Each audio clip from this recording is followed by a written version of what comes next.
La Russie menace de frapper la France après le feu vert du Parlement européen à l'Ukraine pour frapper des cibles militaires en territoire russe avec des armes occidentales. Le président de la Douma, l'équivalent de l'Assemblée nationale en France, avertit. Ce que réclame le Parlement européen conduit à une guerre mondiale avec des armes nucléaires. Si quelque chose comme cela se passe, la Russie ripostera avec fermeté en utilisant des armes plus puissantes. Pour votre information, le temps de vol d'un missile Sarmat jusqu'à Strasbourg est de 3 minutes et 20 secondes. Un missile Sarmat peut frapper Strasbourg, où se trouve le siège du Parlement, en 3 minutes et 20 secondes. Magali, est-ce que les Européens jouent avec le feu, avec la Russie, en donnant ce feu vert à l'Ukraine pour frapper en territoire russe avec des armes fournies par l'Occident, même si ce sont des cibles militaires ? Alors d'abord, les Européens n'ont pas donné leur feu vert parce qu'en fait c'est une résolution votée par les eurodéputés, mais qui n'ont pas un pouvoir décisionnel immédiat. C'est un pouvoir d'incitation.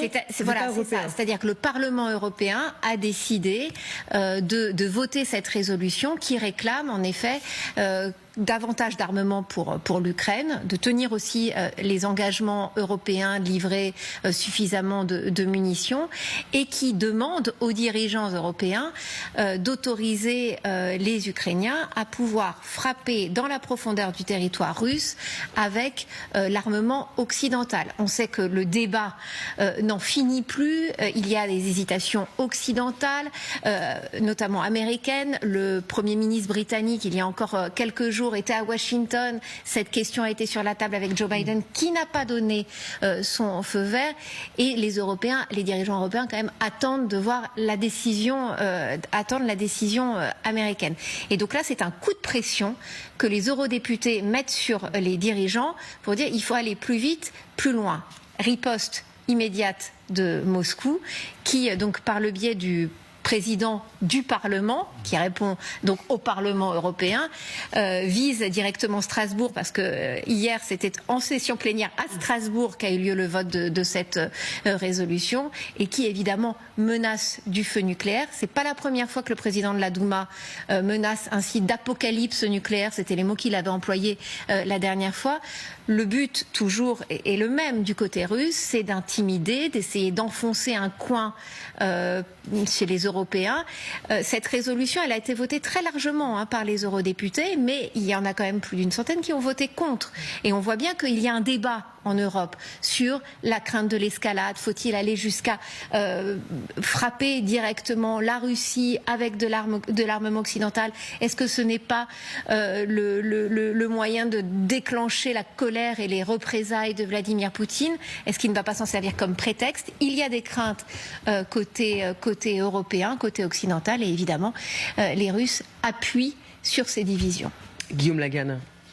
Oui, Magali l'a très bien expliqué. Il y a effectivement une entreprise de guerre psychologique que la Russie mène depuis le début du conflit. L'objectif, je pense, n'est pas tellement militaire. Il est plutôt vraiment de mobiliser la partie de l'opinion européenne située généralement dans la droite radicale et dans la gauche radicale, et de leur rappeler que chaque escalade, chaque soutien à l'Ukraine peut nous mener à la guerre nucléaire. Alors moi, les deux éléments que je trouve intéressants sur la déclaration du Parlement, d'abord, de la part de la Russie, les 3 minutes, là, c'est quand même le rappel que là, on est dans ce qu'on appelle, vous savez, des euromissiles, c'est-à-dire des missiles qui, normalement, parcourent en moins de 10 minutes l'espace européen. Et ce sont ces fameux missiles qui avaient été interdits au tout début à l'époque du Nouvel Ordre mondial, quand on a mis fin à la guerre froide. On a commencé par supprimer ces missiles. Et puis dernièrement, ce traité a été remis en question par la Russie, et aujourd'hui on a de nouveau une course aux armements en Europe avec des euromissiles qui sont déployés côté américain face à la Russie. Donc ça, c'est quand même quelque chose dont il faut être conscient, c'est qu'on a de nouveau une menace nucléaire directe sur le continent à travers ces missiles de courte et moyenne portée, alors qu'on était plutôt sur des missiles de très longue portée à la fin de la guerre froide. Le deuxième élément que je trouve intéressant, c'est que ce Parlement européen, c'est pas la première fois qu'il prend position en faveur de l'Ukraine, mais quand même, moi j'y vois un signal pour la nouvelle commission qui est en train de se constituer. Il faut rappeler qu'elle sera composée d'un haut représentant à la diplomatie qui est issu de l'Estonie, Madame Kaja Kallas, qui a été à la tête de son pays très en faveur d'un soutien à l'Ukraine.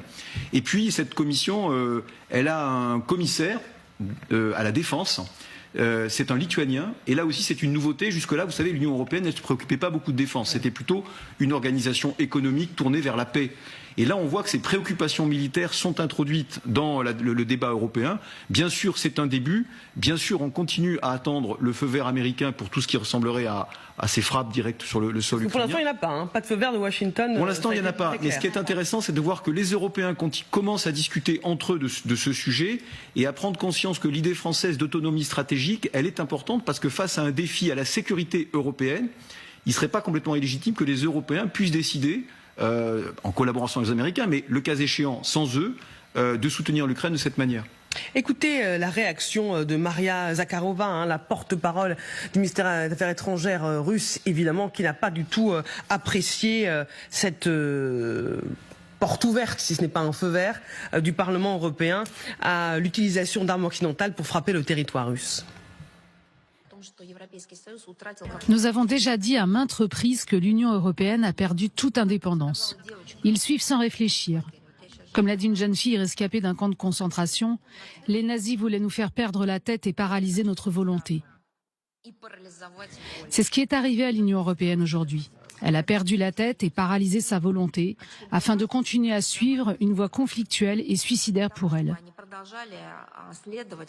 Il s'agit d'une escalade des tensions avec la Russie. Escalade, voie suicidaire, il y a une volonté peut-être aussi d'interpeller et de faire peur aux opinions publiques européennes. Oui, c'est certainement la stratégie donc de Poutine, c'est la stratégie d'un dictateur qui à la fois cherche à être raisonnable en tenant compte effectivement de l'ensemble de la situation internationale, mais en même temps, les dictateurs sont très narcissiques également là. C'est-à-dire ils peuvent prendre une décision pour aller vers la guerre. Enfin, la guerre, il a commencé, mais y compris sur le plan nucléaire, si vous vous rappelez bien, dans les premiers mois, il avait menacé l'utilisation l'utilisation de l'arme nucléaire également là. Et qu'aujourd'hui encore, ça revient sur justement sa motivation qui est de gagner à tout prix, disons, cette invasion, et à la fois donc menace, à nouveau, menace, propagande, en disant que je vais utiliser l'arme nucléaire, et d'autre part également, ça met en évidence aussi un autre aspect qui est la situation difficile pour Poutine. C'est-à-dire, que faire dans une situation où il avait envisagé la victoire au bout de quelques jours, mais maintenant, effectivement, ça dure longtemps, et que par conséquent, il n'arrive pas à gagner. Et enfin, le dernier élément, ne pas oublier qu'effectivement la Russie, dans ses menaces, s'appuie également sur le régime iranien pour les drones, pour les missiles balistiques. Ah bon, on va y venir justement. Donc sur ces points-là, eh bien c'est un appui fort pour Poutine dans sa stratégie contre le monde occidental. Eh bien il a le soutien des grands dictateurs tels que Khomeini en Iran.